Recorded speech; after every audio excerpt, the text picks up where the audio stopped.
দরজা বন্ধ, দরজা বন্ধ, আর চুপি চুপি খাচ্ছি বাতাবি লেবু। বাড়ির কাউকে দেব না, শুধু আমার এই ঘরের মধ্যে 4 জনই খাবো, আর কাউকেই দেব না। তার কারণ আছে।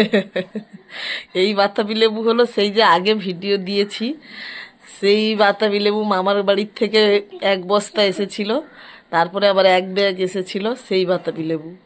আমি এইরকম তাকে মানে এত দূর বাচ্চাদেরকে নিয়ে ব্যাগে ধরবে না বলে তাকে খোসা ছাড়িয়ে এইরকম বানিয়ে নিয়ে এসছি, দিয়ে ফ্রিজের মধ্যে রেখে দিয়েছি, কিন্তু কাউকে দিচ্ছি না বাড়ির।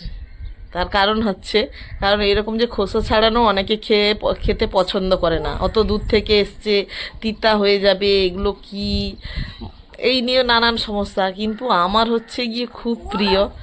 আমি এর আগেও একবার নিয়ে এসেছিলাম, একটা নিয়ে এসেছিলাম, তখন দেখেছিলাম ফ্রিজে 8 দিন থেকে, তারপরে মনে পড়েছিল যে আমি যে একটা নিয়ে এসেছিলাম, যখন খেয়ে দেখি কত ভালো ছিল, সেই ভেবে এবারে আমি 4টা ভরে নিয়ে এসেছি এরকম কেটে, কিন্তু কাউকে বলিনি। বলবে এই বাতাবি লেবু আবার এরকম খোসা ছাড়িয়ে, মানে শাশুড়ি মায়েরা শুনলে খোসা ছাড়িয়ে এইরকম নিয়ে আসে নাকি, তিতা হয়ে যাবে, আবার কার ভালো লাগবে কার ভালো লাগবে না। কিন্তু আমি তো জানি না আমার ভালো লাগবে, হয়তো ওপরের এই অংশটা তিতা, নিশ্চয়ই তিতা, কিন্তু তবুও যেন আমার যেন ভেতরেরটা ভালোই লাগে, যার জন্য আমি আর কাউকে বলার স্পর্ধাও দেখাইনি।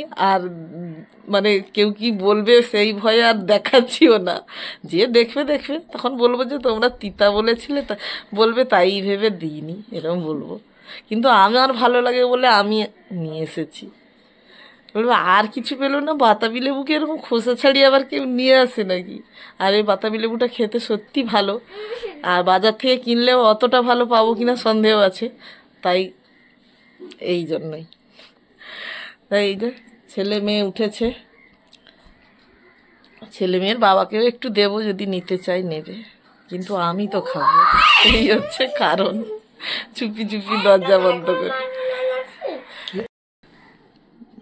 কিছু পেলো না, বাতাবি লেবু লাস্টে এইরকম ছাড়িয়ে নিয়ে এসছে। কিন্তু দেখুন ভেতরে দেখুন দানাগুলো কত টস টস করছে, এবং ভালো, তাই আমি খাবো, আর কেউ খাক না খাক, কারু তিতা লাগবে। ভালো আছে, প্রথমে একটা খাও। কালকে রাত্রে লক্ষ্মী পূজায় আশেপাশে সবার ঘরে যে প্রসাদ দিয়ে যাচ্ছে, তার মধ্যে টুকরো বাতাবি লেবু আছে, সেটাই রাত 10টার সময় খেয়ে নিচ্ছে আমার মেয়ে, আর এখন কিনা দিতে বলছে না। শোনা, উঠে পড়ো। 4টার মধ্যে কালকে দুপুরবেলা একটা খেয়েছি, আবার আজকে একটা নিয়ে এসছি, আরো 2টো আছে। আচার বানিয়ে খাবো বলছে, এটার সাথে আচার। কালকে আমি লেবু আর নুন একটা বাটিতে আলাদা করে মেখে নিয়ে এসেছিলাম, দিয়ে তাতে একটু একটু করে ডুবিয়ে ডুবিয়ে খাচ্ছিলাম। বললো আজকে মশলাটা কই, চাট মশলাটা বললাম নেই আজকে, আজকে বেরোনোর তাড়া আছে, এরা বেরাবে এক্ষুনি, ক্লাসে যাবে, ওই জন্য এইরকম। টাটা, এই হলো বাতাবি লেবুর গল্প। Tata tata tata.